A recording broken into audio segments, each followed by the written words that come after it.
Welcome back. New Marathon, I tell you, back to back from matters to do with the youth. We want to quickly move on to matters to do with women empowerment, and of course, basing on women at the forefront. Remember, the hashtag we are using on Twitter ever remains hashtag Good Morning Kenya. At KBC Television is our official station handle. My handle is at Jane Waboy. Now, right now, we have a fantastic lady with us in studio. We've had her before in a different capacity, but right now we just want to look at her journey and how it has been so far. She is none other than Mbithe Muema, who is the former director of the Konza Technopolis board. Karibu sana. Asante sana, Jane. And she is on social media. Her handle is at Mbithe Muema, so you can tag her if you want to talk her on a personal level. You can slide in that DM. I'm sure when she has time, she'll be able to respond to them. Her handle once again is at Mbithe Muema. Karibu sana. Asante. We're glad you made time to be with us this morning. Now, the last time we had you, we were talking matters ICT, the smart city. Yes. But now we want to look at your life journey, especially, the professional field. Your term just ended this month as the director of the board. We will be getting to that, but let's just go back to when it all started. Yes. You have worked in different fields, from sales, ICT recently, investments, banking, research, just to mention but a few. Yes. So your career has touched on so many different sectors of the economy. So tell us a bit about your story and what did you even study in the first place? Thank you so much, Jane, for having me on this show. It's normally very easy to speak about other things. It's very hard as opposed to yourself. to speak about yourself or even to write about yourself. So I Yeah. suppose this will be very reflective from my end. I have studied finance. I studied at the University of Nairobi. I did a Bachelor of Arts in Economics and Communication. Then I studied finance. I have studied ACCA accounting, and I did my master's at Strathmore University. Yeah. And then in between that, based on where I was working, I've done a lot of training with regards to analyzing investments, financial analysis, and modeling. I've traveled to Russia, studied in Russia. I've studied in UK for short courses and in South Africa as well. So really, that's the holistic view. And also, interestingly, I've done a lot of public speaking, which I did in school. And I've been able to just sort of follow up on that. So that's really who I am.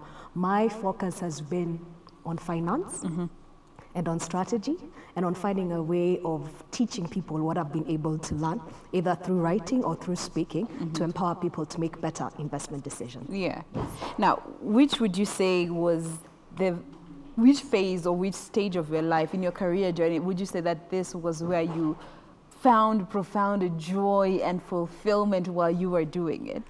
In my career or in my academic life? Your career journey. Okay. I have found fulfillment in looking and analyzing company financials, trying to understand what differentiates company A from company B. Why do they succeed? We live in a world where the bottom line counts. If you don't have money today, we will not have the lights on here. We won't be able to broadcast anything. Yeah. So trying to look at a lot of African companies. I've looked at over 100 companies, met with over 300 investors, CEOs, CFOs, people who are in the African capital market space, trying to understand, why are you different from this company? Why have you succeeded better than this company? What is it that your doing management different? style? Is it your financial? So just that digging deep into it. So I must say research was the best part of my work because you'd actually go and become a geek of sorts. I didn't think I was a geek, but I was forced to be a geek to succeed. So just delving in and understanding what drives these companies, what makes them successful, and what should people be focusing on to be able to make a good return of those companies. All right. Now, in this time and space that we're in, women are going over and beyond to do whatever they want to do and what society has dictated is for women and what is for men. Now, back then, 15 years ago, your career spans over that period of time. How was it different as opposed to now, doing what you were doing in different sectors, which some were male-dominated, as opposed to now where we are more flexible as a society? What would you say were the biggest barriers in your career journey? I think, Jane, if I may... As a woman, specifically. As a woman, if I may. I think growing up, I have never thought of myself as a woman or a man.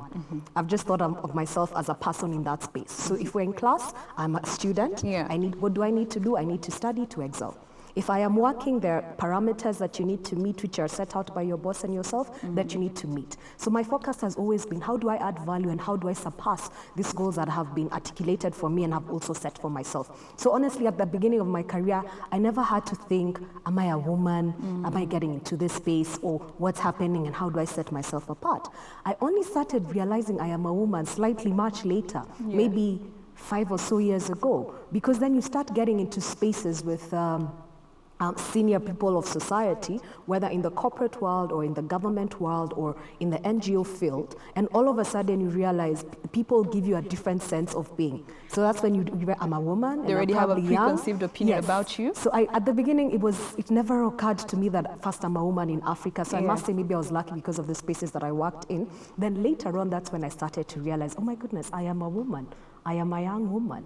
So it's no longer what do I bring to the table, it's who are you and what do you represent. So to answer your question, in my own journey, at the beginning when it was all about technical smarts, you're all competing on a level ground. It's even merit. Ground, yeah. Are you passing? Are you not passing? Are you excelling in this? Are you not excelling? But I think in my own journey, what I've realized is as you get into a space where everybody has the technical capabilities, then it's your political acumen, or how do you understand the politics of the day and how are you able to navigate that space? When now you start begin to have spaces of influence and where you have to make decisions that influence more than yourself or the company that you work for, that's when I started to actually open my eyes to I am a woman. The fact that you are But a woman. before that, it had never really occurred to me that there was a difference between a woman and a man. And were you ever in a situation where, being a woman was actually what you needed in that specific moment to progress in one way or the other? Not necessarily. Yeah. Actually, I think when I got to those spaces where people started looking at me as a woman, then that's when I came to appreciate when people talk about discrimination. Not necessarily discrimination between man and a woman, but discrimination on either your religion, on your sex, on your career progression or your career choices, any type of discrimination. And the element of discrimination is this. When people decide that you're a minority in that space, then they compel you to shout for them to hear, because they don't want to listen to you. They've never had to listen to a different view. They're used to how they have always been. They don't feel they have to. They don't have to. Yeah. So for you to actually be able to be seen in that space, because And you're to be actually heard. invisible, to be seen and heard, you're forced to take a very different trajectory, which then makes it slightly harder for you than for the other person sitting across from you. I don't know if that answers the question. Makes sense. Yes. All right. And, so you had mentioned you weren't really alive to the fact that, being a woman is an issue. But when you came alive to it, how did you go about it? I used to hear a lot back in the day that if you're a woman or if you're a minority in whatever space, you sort of have to work twice as hard. And for people to actually see that you understand what it is. So whereas where we are all equal, 1 + 1 is equals to 2. When there's somebody who's unequal, for them 1 + 1 is equals to 2 times 2 equals to 4, and it needs to get to 8 to get the attention of the other people. So you end up working extra hard, to prove to people that I know what I am doing. I'm not here because I don't know what I am doing. I know what I am doing. And then secondly, you have to really seek wisdom and how do you actually maneuver the spaces so that you don't come across as an aggressive, ugly woman who feels she needs to shout and be ugly like everybody else. And also in the pathway, actually in my academic life, there was a study we were discussing in one of my classes, and it said, why do women have to behave like men in the corporate world to be heard? And we had a scenario of 2 individuals, it was person A and person B, who did the same things to deliver corporate profits. But then when we analyzed it, it was okay. When now we were told that person A was a man and person B was a woman, all of a sudden the woman became this, why are you trying to be a man? Why are you aggressive? Why are you emotional? But before there was no bias. So then we became alive to that bias. But the conclusion of that session was this. You have to own who you are. Whether you're a woman, whether you're a man, whatever it is that you are, you have to own it. Because I think when you try to play like the other person, you actually lose out what you have been created with innately to bring to the table.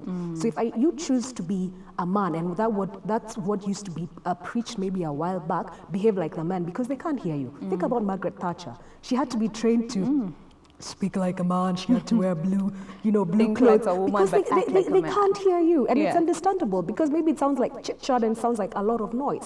So she had to tone down. And that's what now the corporate women were beginning to do and beginning to look like men. But then you forget that these companies also need the soft elements of who you are. They need you to be able to bring everybody together so that you move together. It could take slightly longer, but over time, then you're sustainable in what operations that you bring into that space. Why I'm saying that, it's because it's been an area of conflict where you get to a level and it's not that you don't have the technical capability to move ahead, but the people who are making that decision, you don't look like them. So it becomes slightly harder and you become aware to that. So you ask yourself, will I then behave like this club of people? Or will I hold the integrity to myself and the person that I am and hope and pray and keep doing the right things that I am doing and hope that that ceiling breaks? But why do you think there's this biasness that, we'll only allow you to behave like a woman when we feel we need that? But otherwise, hii ndio njia ya kufuata. Why do you feel there's that biasness, especially for women? Because for men, truth be told, there's never like a debate about, this or that. If anything, unaambiwanga wacha umama, which I still don't understand why it's such an insult. I mean, being a woman is not so bad. Yes. So why is it that, we pick and choose when a woman should be a woman, especially in leadership and positions where they have power? Maybe I'll look at that in two ways. The thing about discrimination, and it's not discrimination against a woman, it's discrimination against any person, is those people, if they're not represented at the table, their voices are not heard. If their voices are not heard, then decisions are not made to identify or to capture the challenges they're going through. So for instance, if somebody wanted to serve us tea, and maybe I have walked out, they will come and ask you, do you want tea, do you want coffee? You'll tell them maybe you want tea. That person will bring tea. I wanted coffee, but I was not part of that conversation. So that when I come back, then I'm forced to either take the tea or to take nothing at all. So the issue is, when you have most of the people represented in that community, then you're hearing their voices, and hopefully the voices that you're hearing are replicating or are representative of the issues that are on out ground, there. So that's when we're saying that we want people to have a voice. It's not because you're a woman, you need to sit there. No, I'm not pro, because you're a woman, you need to have a seat at the table. If this is a challenge that we need to address, who are the people who are affected by this? And more importantly, what voices do we need to capture that are knowledgeable of those problems and can contribute solutions to those problems to ensure that they are at the table, so that the decisions that we are making are encapsulating the views from these people, even though they are not reflective. If you keep having that conversation over time, then they will be reflective of that. That's the first thing.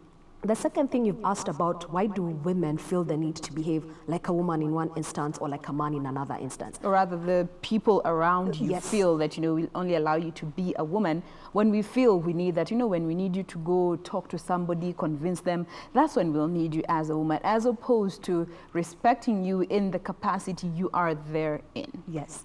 That really, at least for me, have been able to navigate that. You have to own who you are as a person. And I know this is we're talking about women, but if I am Mbithe. I am Mbithe Mwema. God created me as Mbithe Mwema. There are things that he put in me that he didn't put in you. There's a reason why you're the person asking me the questions and I'm on this side. Maybe I don't have what you have. So each and every person has a gift that God has put in them to present to the world. So anytime you try to be like somebody else and be a carbon copy, you're really undermining yourself, and you're saying, you know what this person created me with means nothing. I would rather go and copy somebody else. And that's being ingenious to yourself. And I think when you're not true to yourself, then you end up being a flaky person, and over time you never really know what you stand for. But if I come into this space, I have to first appreciate I'm a woman. It doesn't matter what I do, even though I put on a suit and decide I'm going to go up with a base. I'm not going to be a man because I want to look like a man. So I am Mbithe as a person. I'm a human being. I have certain value systems that I have been created with, and have been put in different spaces, and I have garnered experiences that are unique to me. So what I bring to the table is what I stand for and what I have experienced, and maybe some of the issues that I have faced, and try to bridge that gap. So I don't think it's I am a woman and then I will behave as a woman or not. So why I'm saying it's important to own your space. You respect yourself and own your space. If you come here and decide to tell me to do something that is not in line with who I am, I honestly have the free will to say yes or no.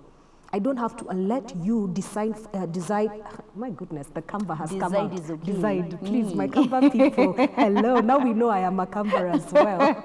Representing. Decide. I used to laugh at my mother till I'm getting older and it's catching on. Anyway.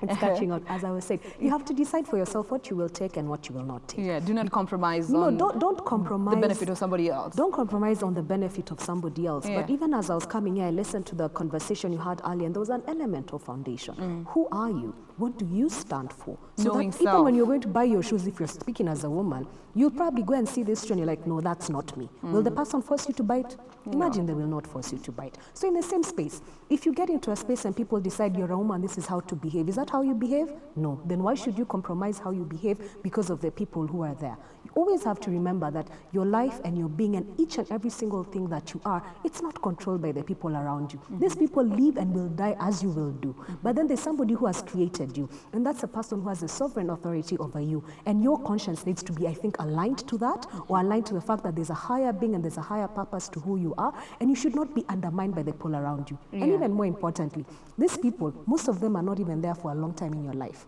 So if I'm going to be undermining myself for 2 seconds of fame, and then what will I do tomorrow? So I keep being this person Seasonal people. Yes, seasonal people. So if these people who are seasonal and they're not having a huge impact on your life, it means that what are your priorities? What's your self-worth? Who are you? What are you going to be known for? What are you going to be telling yourself when you sleep at night that you have been doing over the last, I don't know, for however long? So it boils down to your values as a think. person, regardless of whether you are a woman or a man, a boy or a girl. It boils down to your values as a person, your moral fabric, and what you are willing to do and not to do. Yes. Regardless of where you are. I think so. But Yeah. let me be honest, actually, now that I've thought about it. That, for me, I'm born again. So my relationship with God guides who I am and what I do. But I'm a human being. So I've honestly found myself in spaces as I've been growing in my career, especially spaces where I'm reminded, you're a girl and you're a young girl. What are you saying? Unatuambia nini? Sasa huyu anasema nini? You even feel like someone is about to tell you they steer at the corner and they're trying to hint. Kuna chai imeingia. They're not saying go katulete chai. But I've been in a space where somebody undermined who I was, and I took it personally. So they said and they did some things that when I left that space, I actually opened my eyes to I am a woman, I am young, and I'm vulnerable. And I can tell you for the next maybe 2 or 3 months in that space, I changed my demeanor. To the point where I would go into the spaces and I would not speak because I have been shown that I don't matter. And it took there was a lot of personal conflict, and I had to overcome that. Because I had to remind myself, who am I and how did I come into this space? And I had to say, no, you're not going to determine who I am because of you undermining me. I'm going to come over that. And I came back and I started telling myself, why am I here? I stand for this, I will speak for this. You're not going to take my voice away. So I will not undermine that there's instances where people will attack you personally to take your voice from you. And it's bound to happen And at it one will point happen. or the other. But I don't know what you stand on or how you do it, but you have to get your voice every time. You will be knocked down, but you have to find a way to come back up. People will even take opportunities or even businesses from you to try and silence you. They will try to threaten you. But I think for me, what gives me hope and courage is to know, imagine you cannot kill me unless God has decided you're going to kill me. So you're not going to undermine me. So I'll be down, but I'll come back up. So I'm certainly cognizant of that. But I think don't forget, don't lose your voice. If you can speak, speak. If I may give you also another example. I went hiking over Easter.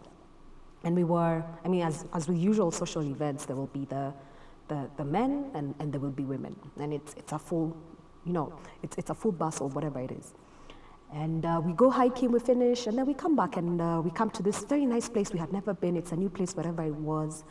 And we separate. No one said for the men and women to separate. We separate. And I noticed this because I was one of the last people to come in. So we separate. So I have a very curious mind. So I start looking around to see, what's this place? Can I bring my chama here? I'm just like, hey, what are your rates? I'm very curious. So as I'm walking around, I bump into the guys. And the guys were in a group. So for them, they didn't go sit, wait for the food. They went and they were looking. And in the process, they're sharing ideas. Can we do this? Can we replicate this? Yeah. Can we bring people here? Can we hold something here?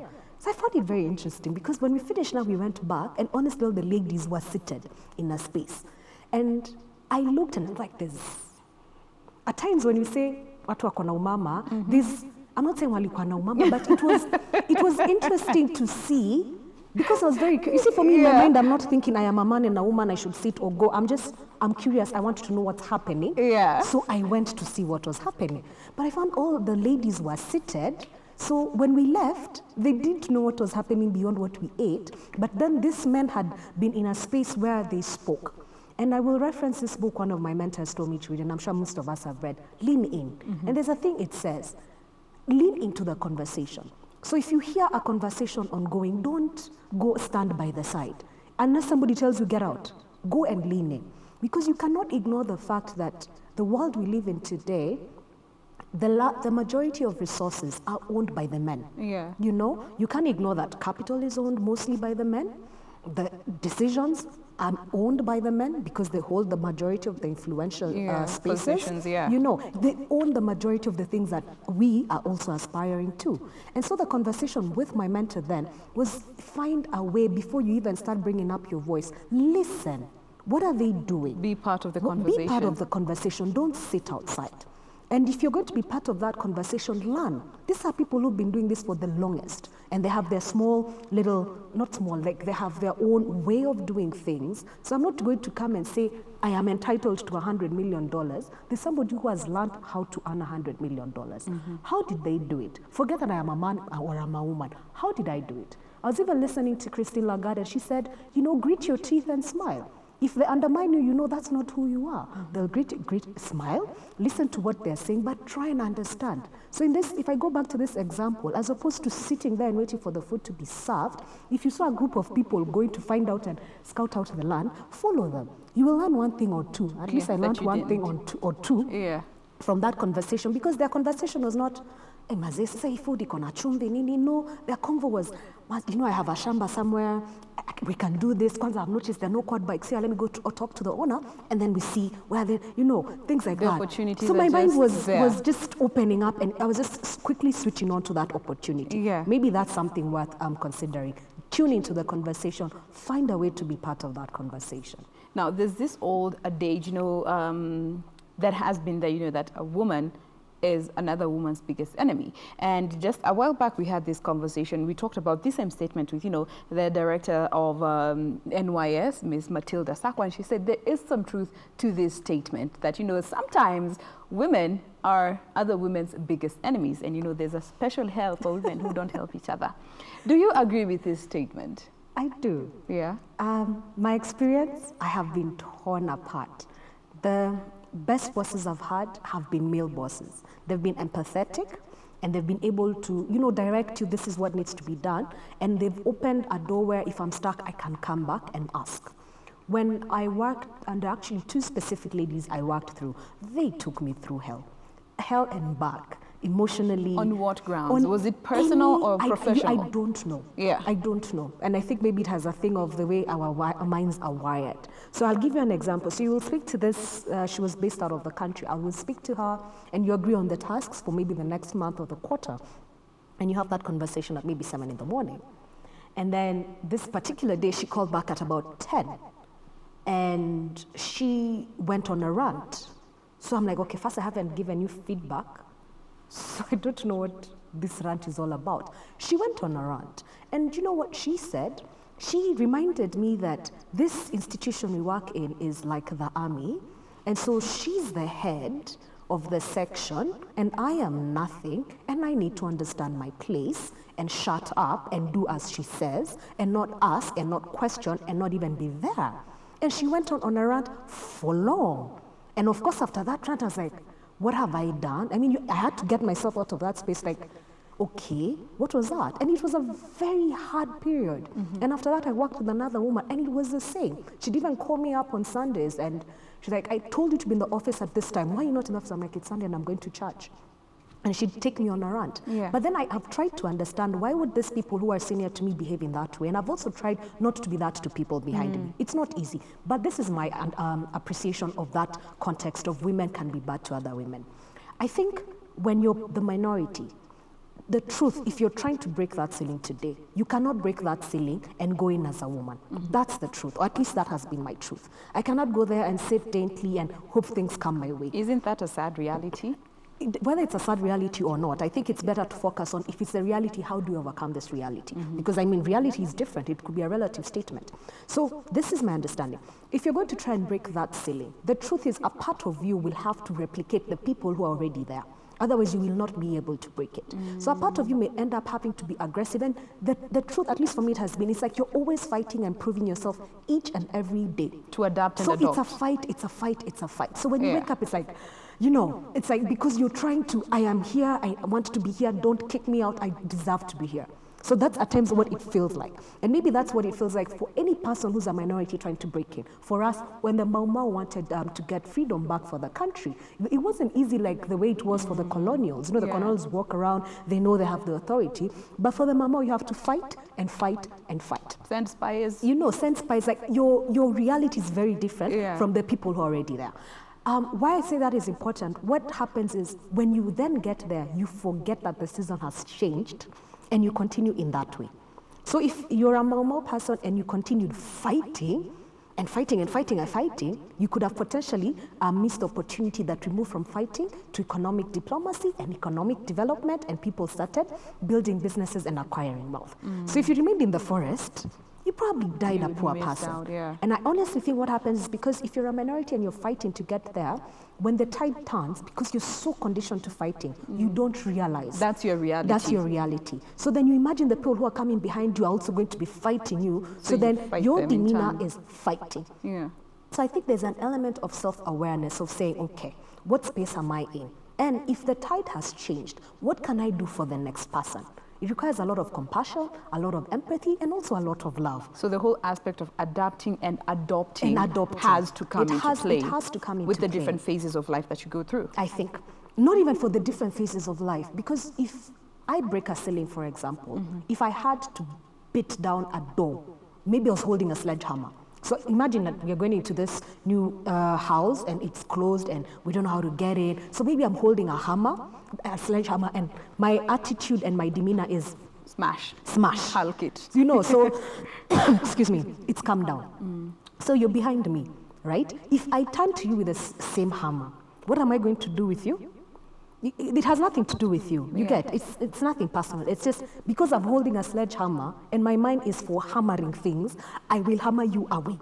But my intention was not that. So I think the issue is appreciating, when do I need to use that sledgehammer? If the time has ended, let it go and be a human being to the other people around you. And be able to extend, you know, compassion and kindness to the people who come behind you. And I think even more importantly, mentorship. If you can be able to work with people and come in. Allow me to share this one example that I was talking with my friend. My overview of what it means to be a female employee in the corporate world in Kenya today. So I'm in my mid-30s. And our mothers, when they were working, for them it was clear. You will be a secretary, bring me the tea. I don't care how smart you are. Tea lady, I'm a Please, secretary. hiyo ni shauri yako. And you better look nice while you're at it. Yeah. So that's what our mothers were. Either that or they were business people. So for them, they had to sacrifice and take it in because they needed that economic empowerment for them to be able to take us to school. Then come the people in my age group, I think in their 30s or maybe early 40s. Our parents empowered us by taking us to school.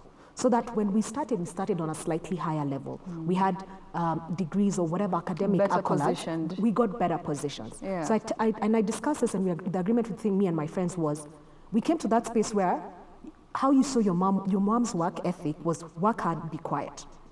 You've been empowered in terms of your education. So you're in this space where you're like, I don't think this is the right thing to do. But my mom says to work and keep quiet. So we were going through the back and forth of how do we maneuver this space.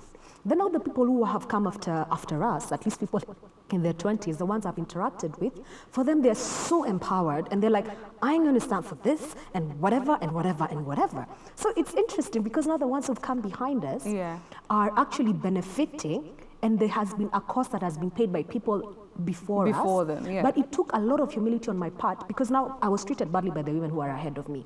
So my conditioning was to the line. You know, I'm the boss. I mean, you don't say anything. But it took a lot of humility to say, wait a minute, how come I'm not getting any progress in this pace? Is there something wrong with me? Because I can't keep getting the same results. So it took a lot of humility to say, we are a team. What do you think about this? What do you think about that? And when I started listening, and rather than being this person with a sledgehammer deciding this is where the nail goes and this is what I have said and this is what we are doing, I had to actually humble myself and say, I don't know everything. This is what we need to do. What do you guys think? So allowing yourself to ask for help. It became a sisterhood now. Not even allowing myself. Like, you could be the team leader, but now it became, we're sisters, we need to do this. What can we do? So it became looking out for each other and providing a platform where everybody brings their strengths to the table. And some of the people I was leading were probably 10 years younger than me. But then I found out over time, it took much longer, we were able to get much better results because I had now to appreciate that, who am I working with? What generation are they from? What's their cultural background? And how do we maneuver this? Then we were able to move forward. And then the second thing that I also began to appreciate is if you get into spaces and there are men in that space. In fact, let me commend the men in Kenya and our culture in Kenya. It's an amazing culture. Please try go to the Asian nations. It doesn't matter if you're the chief of party. Somebody will sit across from you, you will speak, and I have been in that space, and they'll look at the oldest man in the room waiting for his concurrence. If he agrees or not. Because they don't hear you. Like, you're speaking, so you go like this, what we want to do, etc. And then he's like, and then he turns, and he looks for the older man, so he's waiting for him to speak. So you can either take it personally or you can say, in this situation, this is how it works. So what I've also learned, and again, it comes with a lot of wisdom and seeking mentorship and looking at what people do. In that space, you say, you know, what's the importance of this space? The objective of the institution or the objective that has brought us here.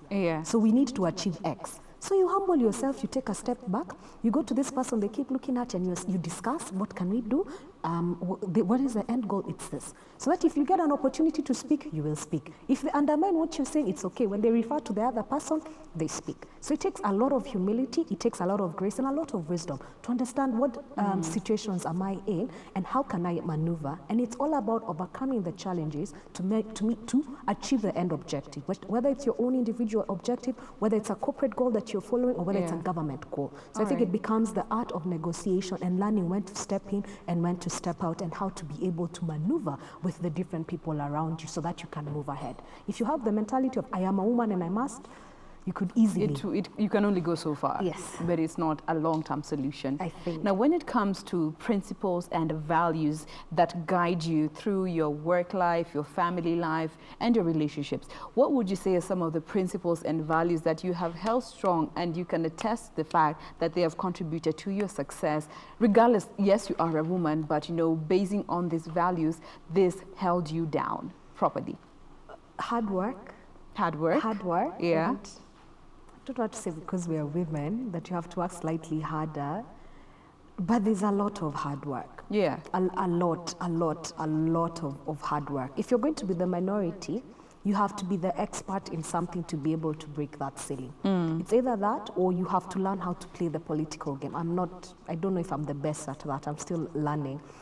So for me, hard work has been a cornerstone. And honestly, God, I think for all the doors that you have mentioned, it truly has been God's favor and He's opened. And I look and I'm like, none of this, I don't think I deserved any of these doors. How God placed me in the right spaces with the right people, I really cannot explain it. So first and foremost, it's God's doing. It's been a blessing that He's opened these doors. And in the same space for me, just always going back to God and saying, please give me the wisdom. Please show me what to do. Working very hard. I enjoy working. At times it's probably not the best thing, but, you know, putting yourself there, not because I want to prove to the people around me that I know what I'm doing, but I have come to appreciate that there's a difference between trying to understand what's going on and provide a solution as opposed to just speaking aimlessly. So for me as Mbithe, to understand things and to gain knowledge, it takes me slightly more time. So I have to work slightly harder. And then integrity, either to the process or to myself, and knowing that I will do this and I will not do that. The reality is, I think as a woman, as a young woman, you will be in spaces where your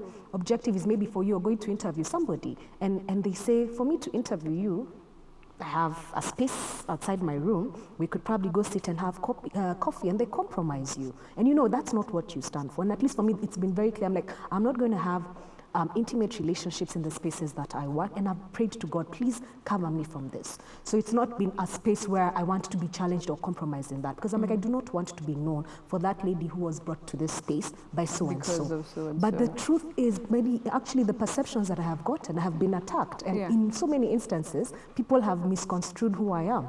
When I'm coming to speak to you as a senior person in society, and this is the challenge on the table and I'm trying to address it, I'm a courteous human being, I'm a gentle human being. So people at times intimate that I am trying to make a pass on them. And I'm like, no, I'm not trying to make a pass on them. And it takes a lot of grace and patience to, you don't want to, I don't stand for this, because then you break that bridge, you know. So you just humble yourself and say, sorry, sir, I think you misunderstood me. I don't stand for this. And you have a second interaction and you're like, this is going in the same way, you have to pull it out.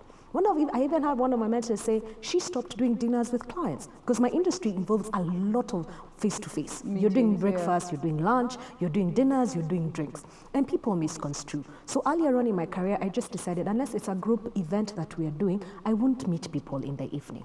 If it's men, I'm not going to meet with them in the evening. If it's a group, and I used to actually ask my CEO and my colleagues, let's go for this group event. Otherwise, I'll meet you for breakfast and I'll meet you for lunch. Because the reality is, people misconstrue what you're trying to do. So you tell someone, let's have dinner, and it's on a corporate account, it's like, oh, hiya. So integrity really goes a long way. Integrity goes a long way, but it's not just integrity, it's learning how to create boundaries, asking people who've been there ahead. This one I didn't know, but I kept asking. So when I was speaking to my mom, I was like, every time I meet these people, they always imagine that I'm interested in them, but I'm truly not interested. She's like, maybe what you need to do is amend. Then don't do one-on-ones after lunchtime.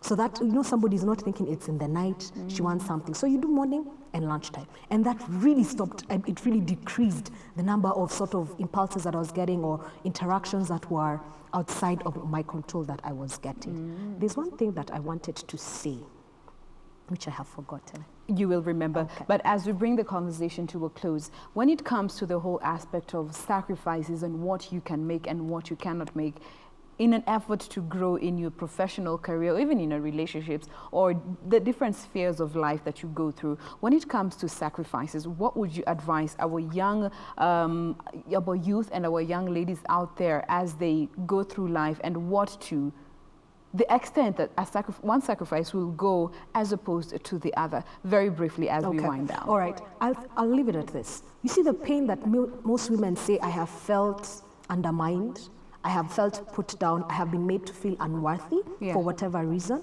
I think that pain has to be changed to a positive effect. Work hard. The truth, work hard. Your working hard will never put you down. Please don't go around looking for sexual advances or looking for opportunities to use your sex to get you to the next level. There's nothing sustainable about that. Work hard, understand your trade, understand your business. Be honest. Be an honest person. Let people say, when we see this person, she's an honest person. Your reputation goes far beyond anything. Even as you were talking about the Dodgers, it says, your reputation, it's better than any perfume you'll ever buy. And I think at times we end up focusing on the exterior, on the external beauty, and you forget it's who you are, your character traits and your value systems. Work hard, be an integral person, and remember that that feeling that makes you feel unworthy is the feeling that you need to take and turn into something sustainable, so that you open a proper door for the person who comes behind you. So work hard, do your trade, don't undermine yourself. Your self-worth and your self-love and your self-respect for yourself, and always remember, you're a human being by the end of the day. You're not a man, you're not a woman. Make good choices for yourself and make better choices for the other person. And the final part, which is what I am actually focusing on, without the financial well-being, without the financial empowerment, it's very hard to actually contribute to any decision. To progress in life. So in as much as we're trying to work hard, we need to find a way to work smart. We need to empower ourselves financially. If I have 100 million and I'm coming here, there's no, I will be able to get access to as many doors as I want in the corporate world and in the government world. Putting my hand up and saying I'm a woman and I deserve to be there will not get me any effect. So let's be rich. Let's find a way to create wealth for ourselves, but let's not undermine people and try to pretend that we are men. And step over them while at it. Yes. All right, let me just have a quick look at some of the social media feeds that we were getting before we wind up. Marie Joge saying, I absolutely like the discussion today. We're having you, Mbitha. Thank you very much. Thank you. Ben saying we all have different skills, so everyone needs to give each other a chance at the table. Kabaka saying a good point she has said, you should not be undermined by people around you, and that boils back to you as a person, the values that you have inculcated in yourself, and you know, positive self-talk. It goes a long way. It does. Positive self-talk. Self-talk. Gray rather saying, I may be down, but I'll still come back. Tuned into the discussion. Absolutely loving it. Thank you. We do hope that you are encouraged from this discussion. She's also a motivational speaker. Effie saying, the guest today is giving wisdom line after line. You're just dropping them rhymes, you know. Loving you for, for the discussion. And Big Shot saying, I hope this guest will give us her social media handles once again, which we did at the beginning of the discussion, at Mbitha Muema. That is how you can find her. That is Muema, Muema. That is how you can find her on social media, on Twitter rather. So as you can see, a lot of positivity coming in, people appreciating these discussions, because I feel we need to have more of these discussions, especially with our youth. Exactly. In as much as, they are going for it. They are going for it without any limits. They still need that guidance, which is what they're really lacking. From the discussion we were having here earlier, mentors are not as available, or rather not as, accessible to our youth. So that is definitely a discussion we need to keep having, just to help our youth progress in whatever field that they choose to go into. And I think we now just want to wrap the discussion up, but we cannot wind up without a final word from you, to encourage other women out there, our young people, our young fellas, to empower them as well. Because, in as much as we are empowering our women, are we forgetting the boy child? Exactly. The same discussion we had with my previous guests. Are we preparing this young men for these empowered women? So what would you say towards that end as we wind the conversation? We are human beings. Yeah. I think everyone needs to take a responsibility for that and be responsible for themselves. I keep having this discussion with the women that I know. When we keep saying hashtag boy child, boy child, boy child, there's a problem. And for any society to prosper, you need the man to take his rightful place. Yeah. And more importantly, that rightful place means in good standing with God, to understand and appreciate his responsibility. I look at some of my friends that we finished university with. Actually, no, let me put it differently, and you can take this exercise later on. Yeah. If you look at a poll of women and men, you finished work on Friday, meet again on Monday. Honestly, ask The people stories. what they did between Friday and Monday. Yeah. You'll find the woman was like, I finished and I went for this job on Friday. Then, on Saturday morning street, we had what? Then, we had to go, and then we were looking at Land Street where, and then we went for Huzurashio, and then we went either for Baby shower.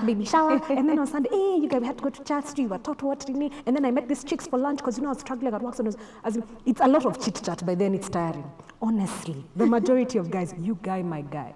You guy, those boaties, how did they land?